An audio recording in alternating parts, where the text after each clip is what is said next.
জানতে চান কোন জীবন সুখের, বিবাহের আগের না পরের? একটি সিম্পল বিষয়। আমরা যদিও এখন আমাদের দেশের অনেকের অবস্থা হচ্ছে আমরা সহজটাকে কঠিন করে ফেলি। বিবাহের আগে একরকম সুখ, পরে আর এক রকম সুখ। সুখ কিন্তু অনেক রকম।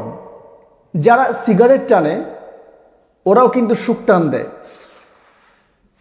মানে কি যে একটা আনন্দ ফিল করে এটা তার কাজের মধ্যে, সে ব্যক্তিগতভাবে। অথচ এই যে দেখেন একটা জিনিস চিন্তা করেন, সে কিন্তু সিগারেট খেয়ে আনন্দ পাচ্ছে এবং তার এই সিগারেটের যে সুখটান দেয়, এই সুখটানের সাথে সাথে কলব এবং ভিতরে তার যে কলিজা, তার ভিতরের যে হৃৎপিণ্ড, তার ভিতরের যে যে বিষয়গুলো রয়েছে এগুলো কিন্তু আস্তে আস্তে ব্যারাম হয়ে যাচ্ছে। যদিও সে সামান্য সুখটান দিয়ে পায় আরাম, কিন্তু ভিতরে চরমভাবে হচ্ছে